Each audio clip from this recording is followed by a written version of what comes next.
തെളിമയുടെ നാദം, ഒരുമയുടെ ശബ്ദം, തനിമയുടെ രാഗം, കനവിലൊരു നാളം. പ്രകാശനായ പ്രകാശിന മലങ്കരദർശൻ.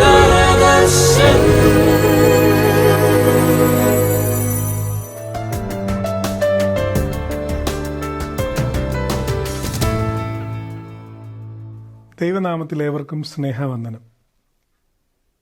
കോവിഡ് എന്ന മഹാമാരിയുടെ മധ്യത്തിൽ നിൽക്കുകയാണ് നാം ഓരോരുത്തരും.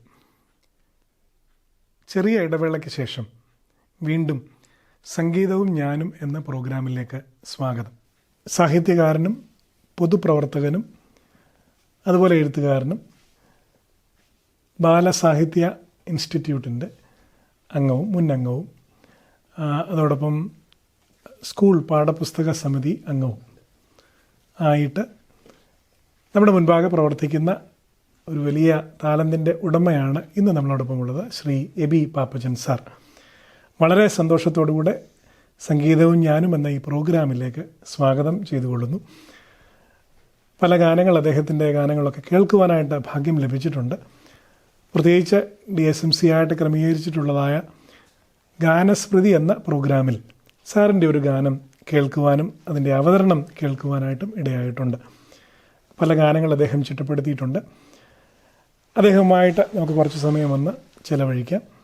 സംഗീത ജീവിതത്തിലേക്കുള്ളതായ അങ്ങയുടെ ഒരു പ്രവേശനം എങ്ങനെയാണ്, ഈ ഒരു എഴുത്ത് മേഖലയിലേക്ക് സംഗീതത്തിലേക്ക് പ്രവേശിച്ചത്, അതിനെക്കുറിച്ചൊന്ന് വിലയിരുത്താം. ഞാൻ കൊല്ലം ജില്ലയിൽ ശാസ്താംകോട്ടയ്ക്കടുത്ത് കോവൂർ എന്ന സ്ഥലത്താണ് ജീവിക്കുന്നത്. അവിടെ തേവലക്കര ഇമ്മാനുവേൽ മാർത്തോമ ഇടവക എന്ന ഇടവകയിലാണ് ഞാൻ കൂടി നടക്കുന്നത്. ആ ഇടവകയിലെ ഗായക സംഘത്തിൻ്റെ അംഗമായി കഴിഞ്ഞ 25 വർഷക്കാലമായി ഞാൻ പ്രവർത്തിച്ചു വരുന്നു. മാർത്തോമ യുവജന സഖ്യത്തിൻ്റെ അടൂർ ഭദ്രാസനത്തിൻ്റെ സെക്രട്ടറി ആയിരുന്നു. ഒരു തവണ യുവജന സഖ്യത്തിൻ്റെ ജനറൽ കമ്മിറ്റി അംഗമായിട്ടിരിക്കാനുള്ള അവസരവും ലഭിച്ചിട്ടുണ്ട്. ഇതൊക്കെ ദൈവം തന്ന അവസരങ്ങളായി ഞാൻ ഈ അവസരത്തിൽ കാണുന്നു. സംഗീതത്തിൻ്റെ ഒരു വഴി എനിക്ക് ലഭിച്ചത് എൻ്റെ പ്രിയപ്പെട്ട മാതാവിൽ നിന്നാണ്. അക്കാലത്ത് 7 വർഷക്കാലം തുടർച്ചയായി സംഗീത കോളേജിൽ പഠിച്ച ഒരു ആളായിരുന്നു എൻ്റെ അമ്മ. പഠനത്തിന് ശേഷം ഒരു സ്കൂളിലെ ടീച്ചറായിട്ട് ജോലി കിട്ടുകയും ഏകദേശം സംഗീതം ഉപേക്ഷിച്ച് കുട്ടികളെ പഠിപ്പിക്കുന്ന, പാട്ട് പഠിപ്പിക്കുക എന്നുള്ളൊരു തലത്തിലേക്ക് മാത്രം അമ്മ ഒതുങ്ങിക്കൂടുകയും ചെയ്തു. അതിനുശേഷം അമ്മ അത്രയും മ്യൂസിക് പഠിച്ചിട്ടുള്ള ഒരാളായിട്ടും എനിക്ക് ശാസ്ത്രീയമായി പഠിക്കാൻ കഴിഞ്ഞിട്ടില്ല എന്നുള്ളൊരു സങ്കടം എൻ്റെ മനസ്സിൽ ഇപ്പോഴും ഉണ്ട്. എങ്കിലും ചില പാട്ടുകൾ എഴുതാനും ആ പാട്ടുകൾക്ക് ഈണമിടാനും ഒക്കെയുള്ള അവസരം ദൈവം എനിക്ക് നൽകിക്കൊണ്ടിരിക്കുന്നു. സെക്കുലർ മേഖലയിലും ക്രൈസ്തവ ഭക്തിഗാന മേഖലയിലും കുറേയേറെ പാട്ടുകൾ എഴുതാനുള്ള അവസരം എനിക്ക് ലഭിച്ചിട്ടുണ്ട്. ആ പാട്ടുകളെല്ലാം എഴുതുന്നതിന് എൻ്റെ അമ്മയുടെ ഒരു സഹായം, എൻ്റെ കുടുംബത്തിൻ്റെ ഒരു പിന്തുണ, എൻ്റെ സുഹൃത്തുക്കളുടെ, എൻ്റെ ഇടവകയുടെ ഒക്കെ ഒരു പിന്തുണ എപ്പോഴും എനിക്ക് ലഭിച്ചിട്ടുണ്ടായിരുന്നു എന്നുള്ളത് ഈ അവസരത്തിൽ ഞാൻ ഓർക്കുന്നു. സംഗീതം പഠിച്ച ഒരു അമ്മ, ഒരു മാതാവ് എന്നുള്ള നിലയിൽ അത് വലിയൊരു സന്തോഷമാണ്. അത്രയും വർഷങ്ങൾക്ക് മുൻപ് 7 വർഷം സംഗീതം പഠിക്കുക എന്ന് പറയുന്നത് തന്നെ വലിയൊരു കാര്യമാണ്. അത്തരത്തിൽ സംഗീതം പഠിച്ച ഒരു വ്യക്തി എന്നുള്ള നിലയിൽ സാറിൻ്റെ പാട്ടുകൾ കേട്ടതായ അമ്മ എന്തെങ്കിലും പ്രതികരണങ്ങൾ ചെയ്തിട്ടുണ്ടോ, നടത്തിയിട്ടുണ്ടോ? അതിനെക്കുറിച്ച് ഞാൻ ശരിക്കും ഒരു പാട്ട്, ഞാൻ എഴുതി ഈണമിട്ട ഒരു പാട്ട് ആദ്യമായി റെക്കോർഡ് ചെയ്യുന്നത് മുറിവേറ്റ കർത്താവേ എന്ന് പറയുന്ന ഒരു പാട്ടാണ്. ആ പാട്ടിൻ്റെ ഒരു രചനാ സാഹചര്യം നമുക്കറിയാം. മുറിവുകൾ, എപ്പോഴും മുറിവുകൾ ഉണ്ടാകുന്നവരാണ് നമ്മളൊക്കെ. അത് ശാരീരികമായ മുറിവുകളും മാനസികമായ മുറിവുകളും ഉണ്ടാകുന്നുണ്ട്. ഏറ്റവും അടുപ്പമുള്ള ആളുകളിൽ നിന്ന് എന്തെങ്കിലും തിക്താനുഭവങ്ങൾ ഉണ്ടാകുമ്പോൾ മാനസികമായ മുറിവുകൾ നമുക്കുണ്ടാകുന്നുണ്ട്. ചില വാക്കുകളിൽ നിന്ന് വല്ലാത്ത മുറിവുകൾ ഉണ്ടാകുന്നുണ്ട്. അങ്ങനെ ശാരീരികവും മാനസികവുമായ ഒരുപാട് മുറിവുകളിലൂടെയാണ് നമ്മൾ കടന്നു പോകുന്നത്. അപ്പോഴൊക്കെ നമ്മൾ വല്ലാതെ തകർന്നു പോകാറുണ്ട്. അപ്പോഴൊക്കെ നമുക്ക് വലിയൊരു ആശ്വാസം, എത്രയോ വലിയ മുറിവുകൾ ഏറ്റ ഒരാളാണ് നമ്മുടെ ദൈവം എന്നുള്ളതാണ്. അദ്ദേഹം ഏറ്റ മുറിവുകളുമായി തട്ടിച്ചു നോക്കുമ്പോൾ നമ്മുടെ മുറിവുകളൊക്കെ എത്ര നിസ്സാരമാണ് എന്ന് നമുക്ക് ചിന്തിക്കുകയും നമ്മുടെ മുറിവുകൾ മറക്കാനും പൊറുക്കാനും നമുക്ക് കഴിയുകയും ചെയ്യുന്നു എന്നുള്ളതാണ് ദൈവത്തിൻ്റെ ഏറ്റവും വലിയൊരു സ്നേഹം. അതിനെക്കുറിച്ചാണ് ഞാൻ ആ പാട്ട് എഴുതിയത്. ഇത് ഞാൻ എൻ്റെ അമ്മയെ ആദ്യം പാടി കേൾപ്പിച്ചു. നമുക്ക് വലിയ സന്തോഷമായി. ആ പാട്ടിൻ്റെ വരികൾ അമ്മയെ സ്പർശിച്ചു. അതിൻ്റെ ഈണം വളരെ മെച്ചപ്പെട്ടതാണെന്ന് എന്നോട് പറഞ്ഞു. അതിനകത്ത് ചെറിയ ചില വ്യത്യാസങ്ങളൊക്കെ അമ്മ വരുത്തി തരികയും ചെയ്തിട്ടുണ്ട്. പക്ഷേ ഇപ്പോൾ ശാരീരികമായിട്ട് വളരെ ബുദ്ധിമുട്ടിലാണ്, ഒരുപാട് അസുഖങ്ങളൊക്കെ ഉണ്ട്. കഴിഞ്ഞ കുറേ കാലമായിട്ട് കിടക്കയിൽ തന്നെയാണ് അമ്മ. എങ്കിലും ഈ പാട്ടുകൾ കേൾക്കുകയും ഇടയ്ക്ക് പ്രാർത്ഥനയിലൊക്കെ പാട്ടുകൾ പാടുകയൊക്കെ ചെയ്യുന്നുണ്ട്. അതൊക്കെ കേൾക്കുന്നത് തന്നെ വലിയൊരു സന്തോഷമാണ്. ആദ്യം ആ പാട്ട് തന്നെ നമുക്കൊന്ന് കേട്ട് തുടങ്ങാം. തീർച്ചയായിട്ടും.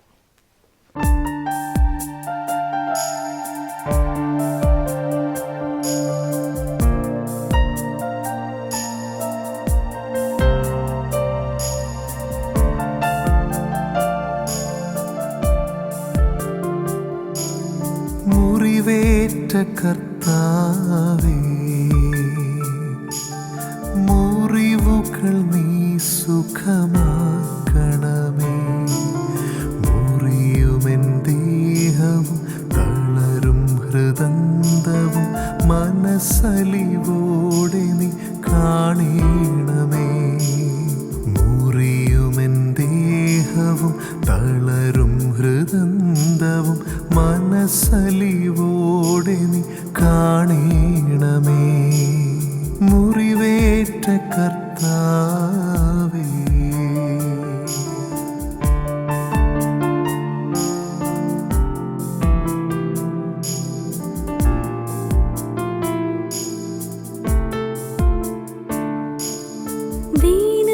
ദീനക്കിടക്കയിൽ ഞാൻ തളർന്നിടുമ്പോൾ ദീനദയാലോ കനിയണമേ. ദീനാനുകമ്പയും സാന്ത്വന സ്പർശവും ദീനനാമേഴയിൽ ചൊരിയണമേ. ആണികളാഴത്തിൽ ആഴ്ന്നിറങ്ങിയ പാണിയൻ നെറുകയിൽ ചേർക്കണമേ. ആണികളാഴത്തിൽ ആഴ്ന്നിറങ്ങിയ പാണിയൻ നെറുകയിൽ ചേർക്കണമേ. മുറിവേറ്റ കർത്താവേ. പല പ്രോഗ്രാമുകൾ കാണുന്നതിലൂടെ, പ്രത്യേകിച്ച് ഒരു നല്ല ജനങ്ങൾ ഏറ്റുവാങ്ങിയതായ ഒരു പ്രോഗ്രാമാണ് നെല്ലിക്ക എന്നുള്ള പ്രോഗ്രാം. അതുപോലെ തന്നെ ഞാൻ ഗാനസ്മൃതിയിലെ ഒരു അവതരണം. അപ്പോൾ ഇവയിലൊക്കെ ഞാൻ കണ്ടതായ ഒരു പ്രത്യേകത, അവതരിപ്പിക്കുന്ന ശൈലി എടുത്തു പറയേണ്ട ഒരു കാര്യം തന്നെ. മറ്റ് പലരിൽ നിന്നും വ്യത്യസ്തമായിട്ട് വളരെ ഹൃദ്യമായിട്ട് അവതരിപ്പിക്കാനൊരു കഴിവ് സാറിനുണ്ട്. അപ്പോൾ ഒരു അധ്യാപകൻ എന്നുള്ളതായ നിലയിലാണോ അത്തരത്തിലേക്ക് വന്നത്, അതോ അത് നമ്മൾ രൂപപ്പെടുത്തിയെടുത്തതാണോ, അല്ലെങ്കിൽ ഇങ്ങനെ ഒരു അവതാരകൻ ഉണ്ടാകുന്നതിന് വേണ്ടി ഒരു പ്രചോദനം ആകാനായിട്ട് മറ്റുള്ളവർക്ക് എന്ത് പറഞ്ഞു കൊടുക്കാനായിട്ട് സാധിക്കും? നെല്ലിക്ക എന്ന പരിപാടി ശരിക്കും എൻ്റെ ഒരു പരിപാടി എന്നുള്ളതിനപ്പുറത്ത് DSMC ഡയറക്ടറുടെ ഒരു പരിപാടിയാണ്. അച്ഛനാണ് എന്നോട് ഇങ്ങനെ 2 മിനിറ്റുള്ള തോട്ടുകൾ ഈ കാലഘട്ടത്തിന് പറ്റിയതാണ് എന്ന് എന്നോട് പറയുന്നത്. ആ ഒരു വാക്കുകളിൽ നിന്ന് ഇൻസ്പയർഡായിട്ടാണ് ഞാൻ ആ ഒരു പ്രോഗ്രാമിലേക്ക് എത്തുന്നത്. അത് ഒരുപാട് ആളുകൾ കാണുകയും ഒരുപാട് ആളുകൾ അതിനെക്കുറിച്ച് അഭിപ്രായം പറയുകയും ഇപ്പോൾ കുറേയേറെ ആളുകൾ ആ വെള്ളിയാഴ്ച വരുന്ന ആ നെല്ലിക്ക കാണാൻ വേണ്ടി കാത്തിരിക്കുകയും ചെയ്യുന്നു എന്നുള്ളത് ജീവിതത്തിലെ ഏറ്റവും വലിയ ഒരു സാഫല്യമായി ഞാൻ കാണുകയാണ്. തീർച്ചയായിട്ടും കാര്യങ്ങൾ ഒരാളെ പറഞ്ഞ് ബോധ്യപ്പെടുത്താൻ എനിക്ക് എന്തെങ്കിലും ഒരു കഴിവുണ്ടെങ്കിൽ അതെൻ്റെ അധ്യാപക ജീവിതത്തിൽ നിന്ന് കിട്ടിയതായിരിക്കും എന്നുള്ള കാര്യത്തിൽ യാതൊരു സംശയവുമില്ല. കാരണം 10-25 വർഷക്കാലമായിട്ട് അധ്യാപകൻ എന്നുള്ള നിലയിൽ കുട്ടികളുടെ ഇടയിൽ നിൽക്കുന്ന ഒരാളാണ്. അവിടെ നമ്മൾ ചെയ്യുന്നത് നമ്മുടെ മനസ്സിലുള്ള ആശയങ്ങൾ എങ്ങനെ വളരെ വ്യക്തതയോടുകൂടി കുട്ടികളിൽ എത്തിക്കാം എന്നുള്ളതാണല്ലോ ചെയ്യുന്നത്. സ്വാഭാവികമായിട്ട് ആ ഒരു പരിശീലനം എനിക്ക് ഇത്തരത്തിലുള്ള കാര്യങ്ങൾക്ക് സഹായകരമായി തീർന്നിട്ടുണ്ടാവുമെന്നാണ് അച്ഛനിത് പറയുമ്പോൾ ഞാൻ സ്വയം വിലയിരുത്തുന്നത്. ഈ അധ്യാപകൻ എന്നുള്ള നിലയിൽ ഈ പാട്ട് ജീവിതം കുട്ടികളെ അത് സ്പർശിച്ചിട്ടുണ്ടോ? കുട്ടികളുടെ മുൻപാകെ അത്തരത്തിൽ എന്തെങ്കിലും ചെയ്യാനായിട്ട് ശ്രമിച്ചിട്ടുണ്ടോ? പ്രത്യേകിച്ച് വിദ്യാഭ്യാസവുമായിട്ടൊക്കെ ബന്ധപ്പെടുത്തി സംഗീതത്തെ അല്ലെങ്കിൽ എഴുത്തിനെ എങ്ങനെ അവതരിപ്പിക്കാനായിട്ട് ശ്രമിച്ചിട്ടുണ്ട്? ശരിക്കും ഞാനൊരു ഭാഷാധ്യാപകനാണ്. മലയാളം ഭാഷയാണ് ഞാൻ പഠിപ്പിക്കുന്നത്. സ്വാഭാവികമായിട്ടും കവിതകൾ കൂടുതൽ അതിനകത്ത് പഠിപ്പിക്കേണ്ടതായിട്ട് വരും. കവിത ഈണത്തിൽ ചൊല്ലുക എന്ന് പറയുന്നത് വളരെ പ്രധാനപ്പെട്ടൊരു കാര്യമാണ്. അർത്ഥം വ്യക്തതയോടുകൂടി ഒരു ഈണത്തിൽ കവിത അവതരിപ്പിക്കുക എന്നുള്ളത് വളരെ പ്രധാനപ്പെട്ടൊരു കാര്യമാണ്. ഇപ്പോൾ നമ്മുടെ മലയാള ഭാഷയുമായി ബന്ധപ്പെട്ട് നമ്മൾ അഭിമുഖീകരിക്കുന്ന ഏറ്റവും വലിയൊരു പ്രശ്നവും അതാണ്. വളരെ സ്ഫുടതയോടുകൂടി മലയാള ഭാഷ ഉച്ചരിക്കാൻ സംസാരിക്കാൻ കഴിയാത്തൊരു തലമുറ വളർന്നു വരുന്നു എന്നുള്ളത് ഏറ്റവും ഗുരുതരമായ ഒരു പ്രതിസന്ധിയാണ്. ഈ പ്രതിസന്ധി പരിഹരിക്കുക എന്നുള്ളത് അധ്യാപകൻ എന്നുള്ള നിലയിൽ എൻ്റെയും മറ്റെല്ലാ അധ്യാപകരുടെയും ഉത്തരവാദിത്വമാണ് എന്നുള്ളതിൽ സംശയമില്ല. അതിൻ്റെ ഭാഗമായിട്ട് കവിത വളരെ വ്യക്തതയോടുകൂടി ചൊല്ലാൻ അവരെ പരിശീലിപ്പിക്കാൻ വേണ്ടിയുള്ള പരിശ്രമങ്ങൾ ഞാൻ നടത്തുന്നുണ്ട്. ഞാൻ പഠിപ്പിക്കാനുള്ള മുഴുവൻ പാഠഭാഗങ്ങളിലെയും കവിതകൾ കവിതയായി ചൊല്ലി അവതരിപ്പിച്ച് കുട്ടികൾക്ക് ഇപ്പോൾ പ്രത്യേകിച്ച് കൊറോണ കാലത്ത് ചൊല്ലി അവതരിപ്പിച്ച് കുട്ടികൾക്ക് ഇട്ട് കൊടുക്കുന്നുണ്ട്. അത് വളരെ നല്ല സ്വീകാര്യതയോടുകൂടി പല സ്കൂളിലെയും നമ്മുടെ കേരളത്തിലെ തന്നെ പല സ്കൂളിലെ അധ്യാപകർ ഒരു മാതൃകാ വായന എന്നുള്ള നിലയിൽ ആ കവിതകൾ സ്വീകരിക്കുന്നുണ്ട്. അത് വലിയ സന്തോഷത്തോടുകൂടി ഈ അവസരത്തിൽ ഞാൻ ഓർക്കുന്നു. വളരെ കുറച്ച് പാട്ടുകളാണ് എഴുതിയിട്ടുള്ളതെന്ന് പറഞ്ഞു. മാത്രമല്ല വെറുതെ പാട്ടിന് വേണ്ടി ഉണ്ടാക്കിയ അല്ലെങ്കിൽ കമ്പോസ് ചെയ്തതല്ല എന്നും പറഞ്ഞു. അങ്ങനെയെങ്കിൽ അനുഭവങ്ങളുടെ മധ്യത്തിൽ വെളിച്ചത്തിൽ എഴുതിയ പാട്ടാണല്ലോ ഓരോ പാട്ടുകൾ. അങ്ങനെ എഴുതിയ ഒരു പാട്ട് ഓർമ്മ വരുന്ന ആദ്യത്തെ പാട്ട് ഒന്ന് കൂട്ടം പിരിഞ്ഞു പോയി എന്ന് തുടങ്ങുന്ന ഒരു ഗാനമുണ്ട്. നമ്മളെല്ലാവരും ചില കൂട്ടങ്ങളിലാണ്. എൻ്റെ കുടുംബത്തിൻ്റെ ഒരു കൂട്ടം, എൻ്റെ സൗഹൃദത്തിൻ്റെ ഒരു കൂട്ടം, ഞാൻ നിൽക്കുന്ന സമൂഹത്തിൻ്റെ ഒരു കൂട്ടം. ആ കൂട്ടത്തിലാണ് നാം നിൽക്കുന്നത്. ആ കൂട്ടത്തിൽ നമ്മൾ വളരെ സുരക്ഷിതരുമാണ്. ചിലപ്പോഴെങ്കിലും ഈ കൂട്ടത്തിൻ്റെ സുരക്ഷിതത്വം ഉപേക്ഷിച്ച് നമ്മൾ മറ്റു വഴികളിലേക്ക് പോകാറുണ്ട്. അങ്ങനെ പോകുന്ന സമയത്ത് പലപ്പോഴും നമ്മുടെ കൂട്ടത്തിലുള്ള ആളുകൾ നമ്മളെ അവൻ പോന്നെങ്കിൽ പോട്ടെ എന്ന് വിചാരിച്ച് അവഗണിക്കാറുണ്ട്. പക്ഷെ ചില ആളുകൾ നമ്മൾ കൂട്ടം പിരിഞ്ഞു പോകുമ്പോൾ നമ്മെ തേടി, നമ്മെ കാതങ്ങൾ താണ്ടി നമ്മളെ തേടി വരും. ഇതിനെക്കുറിച്ച് അത്തരത്തിലുള്ള ജീവിതാനുഭവങ്ങൾ എനിക്കുണ്ടായിട്ടുണ്ട്. ഇതിനെക്കുറിച്ച് അത് വേദപുസ്തകത്തിൽ നമുക്ക് 100 ആടുകളിൽ ഒരാട് നഷ്ടപ്പെട്ട് മരുഭൂമിയിലേക്ക് പോകുമ്പോൾ ആ മരുഭൂമിയിലേക്ക് ആ ആടിനെ തേടി കാതങ്ങൾ താണ്ടി വരുന്ന ഒരു ദൈവം, അതിനെക്കുറിച്ച് ഓർത്ത് എഴുതിയ ഒരു പാട്ടാണ് കൂട്ടം പിരിഞ്ഞു പോയി കൂടെ നീ ചേർക്കണേ എന്ന് പറയുന്ന ഒരു പാട്ട്. ഈ കൊറോണ കാലഘട്ടത്തിൽ കൂട്ടം കൂടരുത് എന്നാണല്ലോ പറയുന്നത്. അപ്പോൾ അത്തരത്തിൽ നിൽക്കുമ്പോൾ എനിക്ക് തോന്നുന്നു ഈ പാട്ട് വലിയൊരു ആശ്വാസം നൽകുന്ന ഒരു ഗാനം തന്നെയാണ്. ആ പാട്ട് കേൾക്കുകയും ചെയ്യും.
പൈതാഹമോടെ ഞാൻ മരുഭൂവിലലയുമ്പോൾ ദേഹവും ദേഹിയും വല്ലാതെ തളരുമ്പോൾ, പൈതാഹമോടെ ഞാൻ മരുഭൂവിലലയുമ്പോൾ ദേഹവും ദേഹിയും വല്ലാതെ തളരുമ്പോൾ, എന്നെ തിരയുവാൻ കാതങ്ങൾ താണ്ടുന്ന നാഥന്റെ കണ്ണുകൾ കണ്ടു. ക്രൈസ്തവ ഗാനങ്ങളിൽ നാടൻ പാട്ടിൻ്റെ സ്വാധീനം ഒരുപക്ഷെ വളരെ വിരലിൽ എണ്ണാവുന്ന പാട്ടുകൾ മാത്രമേ ഉള്ളൂ എന്നാണ് എനിക്ക് തോന്നുന്നത്. നല്ലവനായൊരു തമ്പുരാനെ എന്നുള്ള ഒരു മനോഹരമായൊരു പാട്ട് കമ്പോസ് ചെയ്തതിനെക്കുറിച്ച് കേട്ടിട്ടുണ്ട്. നാടൻ ശൈലിയിലുള്ളതായൊരു പാട്ട്. ആ പാട്ടിനെ കുറിച്ചൊന്ന് പറയാം. നമ്മുടെ ക്രൈസ്തവ ജീവിതം കേരളത്തിലെ പ്രത്യേകിച്ച് ക്രൈസ്തവ ജീവിതം 2 പ്രധാനപ്പെട്ട ഘട്ടങ്ങളിലൂടെയാണ് കടന്നു പോയിട്ടുള്ളത്. ഒന്ന് കുടിയേറ്റം എന്നുള്ളതാണ്. വളരെ സാമ്പത്തികമായി ബുദ്ധിമുട്ടുള്ളൊരു കാലഘട്ടത്തിൽ ക്രൈസ്തവരായിട്ടുള്ള ഒരുപാട് ആളുകൾ കുടിയേറ്റം നടത്തി അവിടെ മണ്ണിനോട് മല്ലടിച്ച്, കോളറയോട് മല്ലടിച്ച്, അവിടുത്തെ മൃഗങ്ങളോട് മല്ലടിച്ച്, ഈ മണ്ണിൽ നിന്ന് പൊന്നു വിളയിച്ച് വിളവെടുപ്പ് ഉത്സവങ്ങൾ നടത്തി അതിലൂടെയാണ് ക്രൈസ്തവ സമൂഹം കേരളത്തിൽ വേരുറപ്പിച്ചത് എന്നുള്ള കാര്യത്തിൽ യാതൊരു സംശയവുമില്ല. അപ്പോൾ ആ കാലഘട്ടത്തെ ഓർമ്മപ്പെടുത്താൻ തീർച്ചയായിട്ടും ഏറ്റവും അനുയോജ്യമായ ഒരു ഗാനശൈലി നാടൻ പാട്ട് തന്നെയാണ്.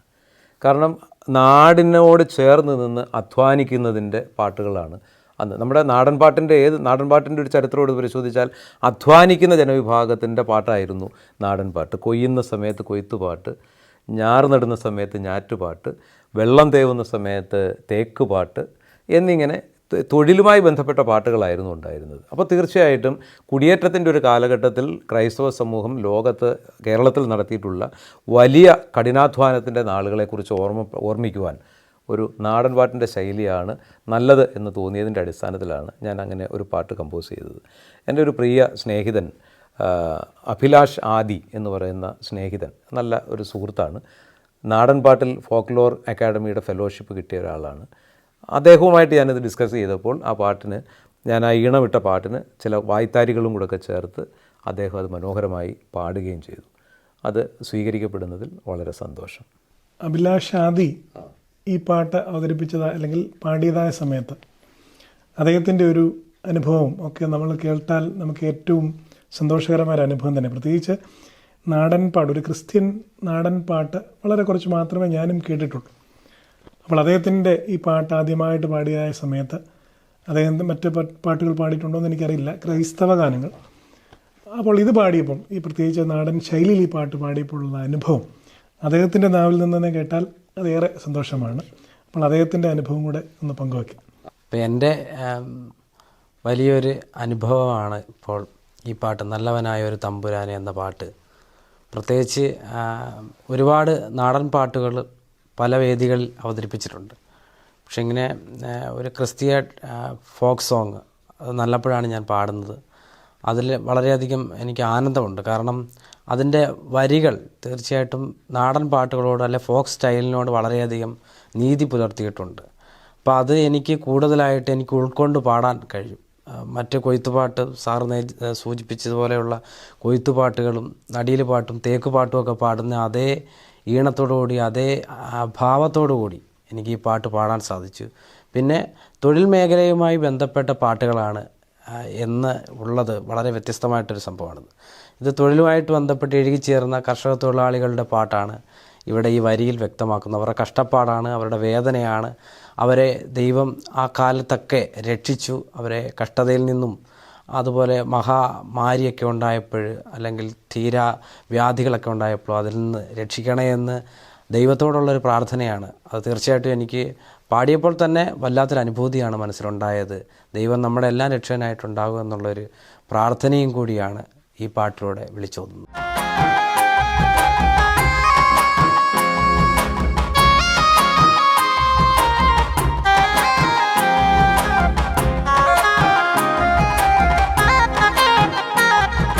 നല്ലവനായൊരു തമ്പുരാനെ എന്നമ്മയെ കാത്തോണേ, എന്നപ്പനെ കാത്തോണേ. നന്മ നിറഞ്ഞ നിൻ പൊൻകരം കൊണ്ടെൻ്റെ കെട്ടിയോളെ കാത്തോണേ, എൻ്റെ കുട്ടിയോളെ കാത്തോണേ. നല്ലവനായൊരു തമ്പുരാനെ എന്നമ്മയെ കാത്തോണേ, എന്നപ്പനെ കാത്തോണേ.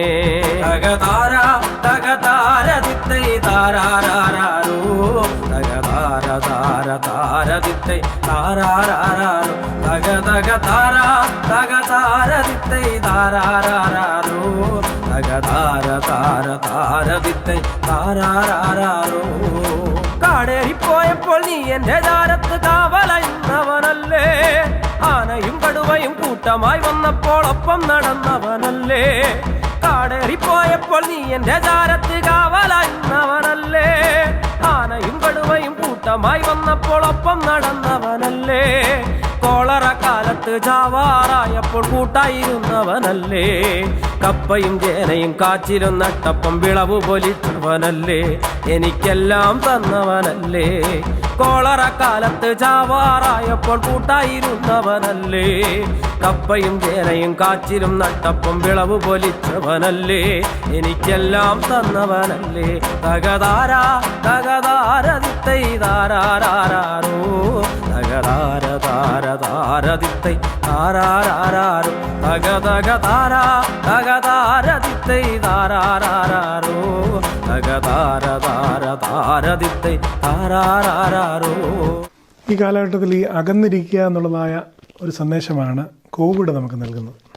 അത്തരത്തിൽ അകന്ന് അല്ലെങ്കിൽ ഒറ്റയ്ക്കിരിക്കുമ്പോൾ എൻ്റെ കൂടെ എൻ്റെ ദൈവമുണ്ട് എന്ന ഒരു തോന്നൽ നമുക്ക് ലഭിച്ചാൽ, അല്ലെങ്കിൽ അങ്ങനെ ഒരു ശക്തി നമ്മുടെ കൂടെ ഉണ്ടെങ്കിൽ വലിയൊരു ആശ്വാസമാണ്, വലിയൊരു സന്തോഷമാണ്.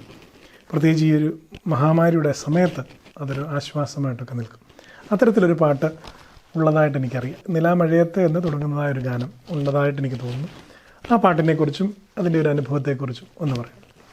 നിലാമഴയായി നിൻ പുഞ്ചിരിയുള്ളപ്പോൾ നിലയില്ലാ ദുരിതത്തിൽ കേഴുവതെന്തിന്, ഒപ്പം നടക്കുവാൻ നീ കൂടെ ഉള്ളപ്പോൾ ഒറ്റയായി പോയെന്ന ഭീതിയും എന്തിന് എന്നാണ് ആ പാട്ടിൻ്റെ വരികൾ ആരംഭിക്കുന്നത്. ഒറ്റയ്ക്കിരിക്കുന്ന ഒരു കാലഘട്ടമാണിത്. കൊറോണ എന്ന അസുഖം വന്നു കഴിഞ്ഞാൽ ഒറ്റയ്ക്കിരിക്കാതെ വേറൊരു മാർഗവുമില്ല. കൊറോണ ഇല്ലാത്ത ആളുകൾക്കും പലപ്പോഴും ഒറ്റയ്ക്കിരിക്കേണ്ടതായിട്ട് വരുന്നു. അപ്പോൾ ഒറ്റയ്ക്കിരിക്കുന്നതിൻ്റെ വല്ലാത്ത ഒരു വിഹ്വലത എല്ലാ മനുഷ്യരെയും ബാധിക്കുന്ന ഒരു കാലഘട്ടത്തിലാണ് നമ്മൾ ജീവിക്കുന്നത്. അപ്പോൾ ഈ വരികൾക്ക് പ്രസക്തിയുണ്ട് എന്നെനിക്ക് തോന്നുന്നു. ഒപ്പം നീ ഉള്ളപ്പോൾ ഒറ്റയായി പോയി എന്ന ഒരു പ്രയാസം വേണ്ടല്ലോ. ഈ മാരിയുടെ ഒരു കാലഘട്ടത്തിലും ഈ പ്രതിസന്ധി അതിജീവിക്കുവാൻ നിന്നോടൊപ്പം നിന്ന് കഴിയുമല്ലോ എന്ന ഒരു വലിയ പ്രത്യാശയുടെ ഒരു പാട്ടായിട്ടാണ് ആ പാട്ട് ഞാൻ എഴുതിയത്. ആ പാട്ട് നമുക്കൊന്ന് കേൾക്കാനായിട്ട് ശ്രമിക്കാം. നിലാമഴയായി നിൻ പുഞ്ചിരിയുള്ളപ്പോൾ നിലയില്ലാ ദുരിതത്തിൽ കീഴുവതെന്തിന്, നിലാമഴയായി നിൻ പുഞ്ചിരിയുള്ളപ്പോൾ നിലയില്ലാ ദുരിതത്തിൽ കീഴുവതെന്തിന്, ഒപ്പം നടക്കുവാൻ നീ ചാരയുള്ളപ്പോൾ, ഒപ്പം നടക്കുവാൻ നീ ചാരയുള്ളപ്പോൾ ഒറ്റയായി പോയെന്ന ഭീതിയുമെന്തിന്, ഒറ്റയായി പോയെന്ന ഭീതിയുമെന്തിന്.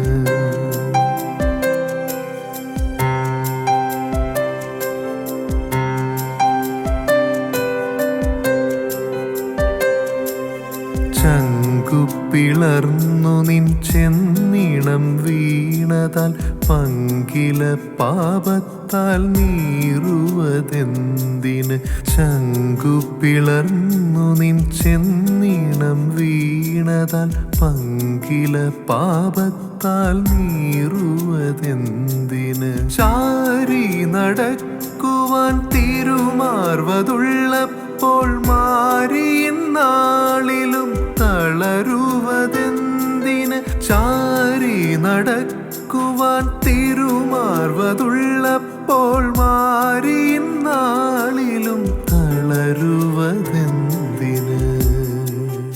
ക്രിസ്മസ് ഇനി അടുക്കുവാനായിട്ട് പോകുന്നു.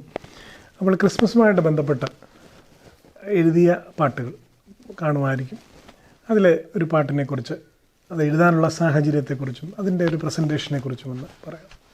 ധനുമാസരാവിൻ്റെ ധന്യമാം ശാന്തിയിൽ ധരണിയിൽ നാഥൻ്റെ നരജന്മ സുഹൃതം എന്നാണ് ആ പാട്ട് തുടങ്ങുന്നത്.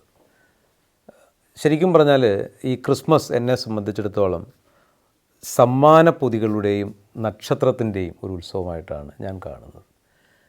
ക്രിസ്തു ജനിച്ചു എന്നറിഞ്ഞപ്പോൾ ക്രിസ്തുവിനെ പോയി കണ്ട് ക്രിസ്തുവിൻ്റെ കാൽക്കൽ സമ്മാനങ്ങൾ വെക്കുന്ന ആളുകൾ, സമ്മാനം വെക്കുന്നവരാവുക എന്നുള്ളതോടൊപ്പം തന്നെ ക്രിസ്തുവിൻ്റെ കാൽക്കൽ വയ്ക്കുന്ന സമ്മാനങ്ങളായി നമ്മൾ തന്നെ മാറുക എന്നുള്ളതും ഏറ്റവും പ്രധാനപ്പെട്ട ഒരു കാര്യമാണ്.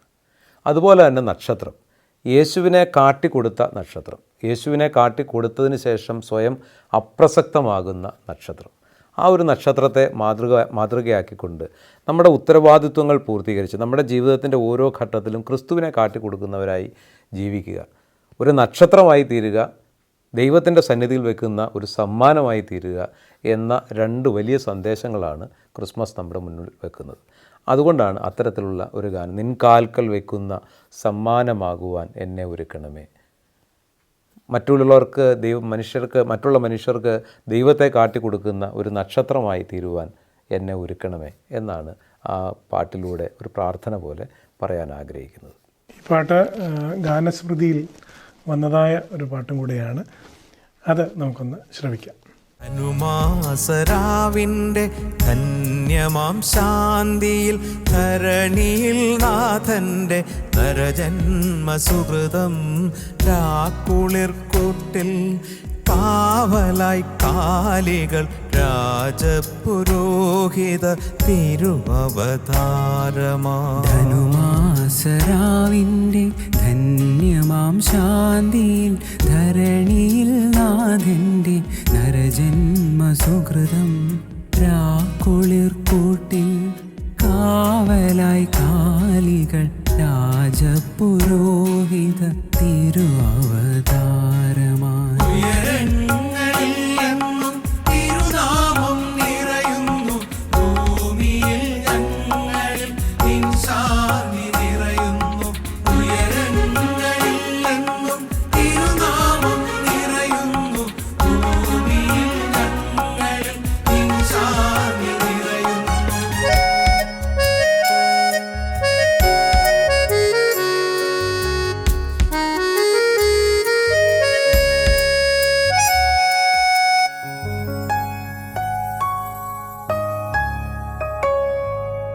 ഇടയൻ്റെ പാതയിൽ ജ്ഞാനികളായോർക്ക് താരത്തിളക്കം നിന്നൽ വഴിയാകുന്നു.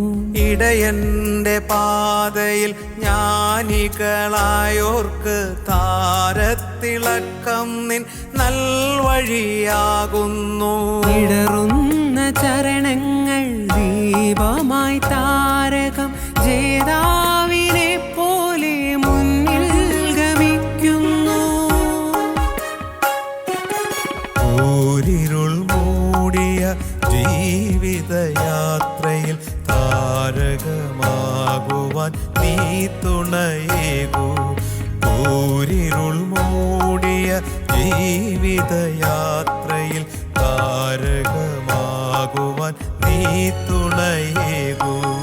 ഉയരങ്ങളിൽ എന്നും തിരുനാമം നിറയുന്നു, ഭൂമിയിൽ ഞങ്ങളിൽ നിൻ ശാന്തി നിറയുന്നു. ഉയരങ്ങളിൽ എന്നും തിരുനാമം നിറയുന്നു, ഭൂമിയിൽ ഞങ്ങളിൽ നിൻ ശാന്തി നിറയുന്നു.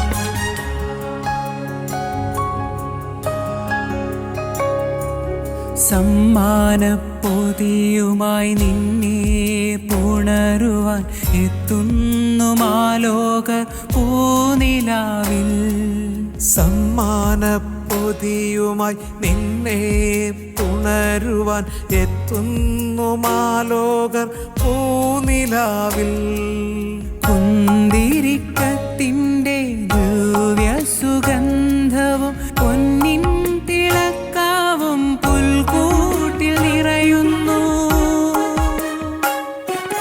നിൻ കാൽക്കൽ വയ്ക്കുന്ന സമ്മാനമാകുവാൻ എന്നെ ഒരുക്കണേ എൻ ജീവനാഥ. നിൻ കാൽക്കൽ വയ്ക്കുന്ന സമ്മാനമാകുവാൻ എന്നെ ഒരുക്കണേ എൻ ജീവനാഥ. ഉയരങ്ങളിൽ എന്നും തിരുനാമം നിറയുന്നു, ഭൂമിയിൽ ഞങ്ങളിൽ നിൻ ശാന്തി നിറയുന്നു. ഉയരങ്ങളിൽ എന്നും തിരുനാമം നിറയുന്നു, ഭൂമിയിൽ ഞങ്ങളിൽ നിൻ ശാന്തി നിറയുന്നു. ഇന്ന് നമുക്ക് ലഭിച്ചത് വളരെ ഹൃദ്യമായ ഒരു സാന്നിധ്യമായിരുന്നു. എബിസാറിനോട് ചേർന്നുള്ളൊരു സമയം എന്നെ സംബന്ധിച്ചും വളരെ അനുഗ്രഹമായിരുന്നു. ഇന്നത്തെ ഈ പ്രോഗ്രാം കണ്ട ഏവർക്കും ഇത് അനുഗ്രഹമായിട്ട് ഭവിക്കുമാറാകട്ടെ എന്ന് പ്രത്യേകമായിട്ട് പ്രാർത്ഥിക്കുന്നു. തുടർന്നുള്ളതായ നാളുകളിലും നിങ്ങളുടെ എല്ലാവരുടെയും പ്രാർത്ഥനയും സഹകരണവും ഉണ്ടായിരിക്കണമേ എന്ന് അഭ്യർത്ഥിക്കുകയും ചെയ്യുന്നു. ദൈവം നമ്മളെ എല്ലാവരെയും അനുഗ്രഹിക്കുമാറാകട്ടെ.